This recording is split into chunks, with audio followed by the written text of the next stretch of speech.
한 번 더. 여러분 25장 마지막 천국에 관한 비유, 열처녀의 비유, 달란트의 비유 끝에 예수님께서 이제 그 천국의 주인 되신 예수님 인자가 자기 영광으로 모든 천사와 함께 올 때라고 시작하는 31절의 얘기가 이제 펼쳐지고 있습니다. 여러분 천국의 주인은 예수 그리스도, 그 마지막 재림, 또 믿지 않는 자들에게는 종말의 때의 주인은 예수님이십니다.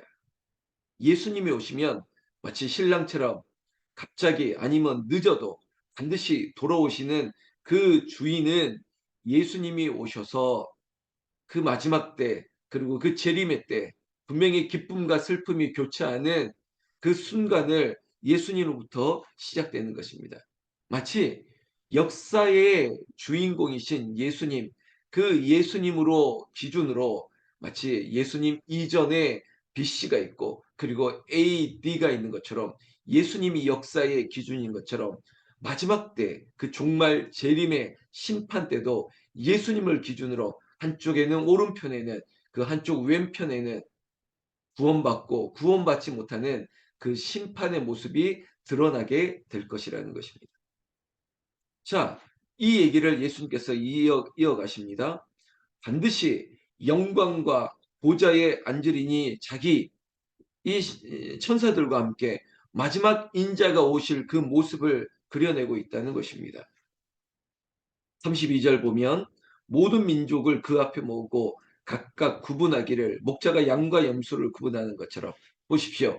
양과 염소를 구분하는 것처럼 여러분 바깥 어두운 곳에 내쫓음을 당하고 슬피 우는 종이 있고 주인의 잔치에 참여하고 기쁨과 즐거움을 누리는 종이 있습니다. 구분을 하신다는 것이죠.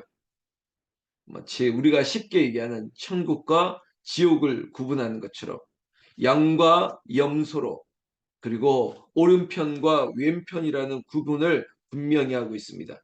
33절 보면 양은 그 오른편에 그리고 염소는 왼편에 두리라 라고 얘기하고 있습니다.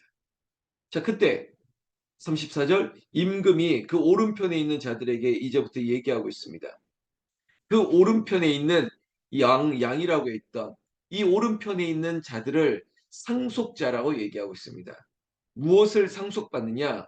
세상의 헛된 것을 상속받는 것이 아니라 하나님의 나라, 그 천국의 유업을 받은 자, 바로 상속을 너희가 받게 될 것이다 라고 얘기하는데요. 여러분 상속이라고 하는 이 부분에 있어서 우리의 이해를 돕기 위해서 제가 말씀드리겠습니다. 지금 우리나라의 상속은 정해진 법이 있죠. 상속법이라고 그래서 그 상속자가 누구다 이렇게 명시도 하고요. 그리고 그 상속자가 받아야 될 그 권리 또한 이러이러하다 n분의 1 이렇게 얘기하기도 하고 그리고 또 배우자에게는 그리고 자녀에게는 이러이러한 기여에 따른 구분이 분명히 정해져 있습니다. 그런데 그 상속에 따라서 상속에 대한 기여분을 더해주는 법도 있습니다. 아주 좋은 취지죠. 나 같은 상속자지만 고인이 그 죽기까지 기여분을 인정하는 법이 있다는 것입니다. 그래, 고인을 위해서 어쩌면 아버지를 위해서 남편과 아내를 위해서 어머니를 위해서 고인이 된 분을 위해서 그 자식이라면 배우자라면 이러이러한 기여가 객관적으로 분명한 사실이 드러난다면 법이 정해진 기여 상속의 법을 넘어서는 기여분을 더해준다는 것이죠. 좋은 것 아니겠습니까? 더 구체적으로 아버님 고인께서 오랫동안 병을 앓고 있었는데 그 병 수발을 위해서 수고했던 보호했던 보호자가 있었습니다. 그 자녀들 중에 아니면 그 배우자 중에 그럼 그것들을 자료가 객관화가 되면 인정을 하겠다 이런 것이죠. 제가 이렇게 말씀드리는 것은 상속에는 기여분이 있다는 것입니다. 그런데 여러분 하늘나라 그 천국을 향한 우리의 기여가 뭘까? 근데 그것이 분명히 기여된 것이 있을 것입니다. 물론 제가 지금 말하는 것은 하나님의 나라는 믿음으로 가는 것입니다. 근데 그 믿음에 기여를 했다는 것이에요. 여러분, 우리가 믿고 행동하는 것이지 우리가 행위에 따른 믿음을 평가받는 것 아님에도 불구하고 예수님께서는 이 천국의 마지막 인자가 오실 때 하나님께서 한쪽에 구별되어 놓으셨던 오른편에 있는 양들과 같은 그 사람들은 어떤 사람이냐? 의인이라고 칭하고 있습니다. 그런데 그 상속받는 의인의 어떤 기여를 했느냐? 35절부터 보면 줄일 때, 목마를 때, 헐벗었을 때, 이럴 때 도와줬다는 것입니다. 그런데 의아한 거예요. 오른편에 있었던 그 의인들이 되묻고 있습니다. 아니, 우리가 언제 그런 일을 했지요? 우리가 알지 못하는데 언제 그런 일을 했다는 것이죠? 40절에 임금이 대답하여 이르시되 내가 진실로 너희에게 이르노니 너희가 여기 내 형제 중에 지극히 작은 자 하나에게 한 것이 내게 한 것이니라. 여러분, 지극히 작은 어린 소자에게 한 것이 곧 나에게 한 것이라 이 말씀을 꺼내셨다는 것입니다. 여러분, 마치 우리가 앞선 2달란트, 5달란트 이 이야기를 달란트의 비유에 있었지 않습니까? 주인이 맡겨진 것을 그것 그것을 장사를 해서 배나 남겼습니다. 근데 그게 자신의 기여나 공로가 아니라 그냥 주인이 맡기신 것을 열심히 가지고 살아왔다. 그렇다가 주인이 오셨을 때 이 남긴 것을 드렸을 뿐이다. 참 겸손하지 않습니까? 그러니까 마땅히 내가 할 것을 했다는 것입니다. 어린 소자에게 한 것이 곧 나에게 한 것이라고 하시는 그 인자 대신 임금의 대답 앞에 우리는 당연히 그렇게 살아왔을 뿐입니다. 마치 이건 당연한 것 아니라 은혜였지만 하나님의 은혜로 우리에게 주어진 삶을 그렇게 살아왔다는 것이에요.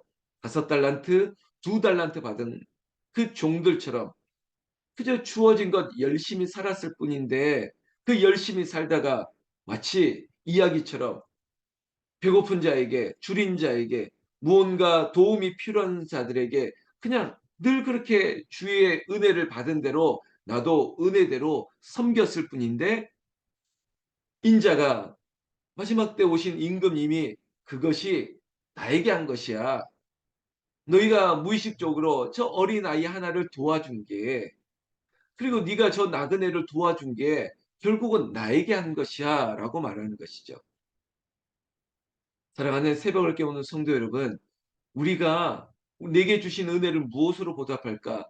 여러분, 우리가 좀 불편하게 의식적으로 부자연스럽게가 아니라 그냥 내가 이렇게 자연스럽게 주의 은혜를 생각하며 살아가는 거예요. 우리 북한산 기도원 홍은절교회 우리 권사님들, 집사님들은 다 그런 것 같아요. 너무 자연스러워요. 내가 마땅히 이 일을 하는 거예요. 제가 할 수만 있다면 제가 버스 타는 일을 돕고요. 내리는 것을 돕고요. 내가 할 수만 있다면 교회를 청소하고 또 내가 할 수만 있다면 저 어르신 손을 잡아주고 내가 봉사할 수 있는 것들을 하는 거예요. 이게 너무나도 자연스러운 건데 당연한 것이라고 여기지만 주님은 우리에게 이렇게 말씀하면 그래, 그날 네가 내 손 잡아준 게 나에게 한 것이야. 너 그 병원에 찾아가서 위로해 준 게 그거 나에게 해준 것이야 라고 말한다는 것이죠. 여러분, 여러분들이 지금 그렇게 하고 있다는 것입니다.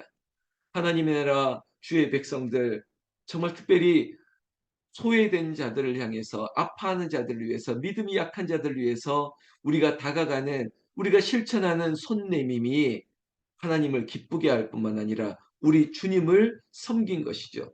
그래서 우리가 하늘나라 상속받은 자로서 내가 무슨 기여를 한 것이 있냐라고 물으신다면 제가 예수님 말씀 그대로 드린다는 겁니다.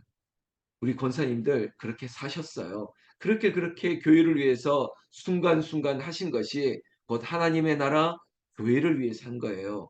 이 부족한 목사를 위해 하신 것이 주님을 위해 하신 것이에요.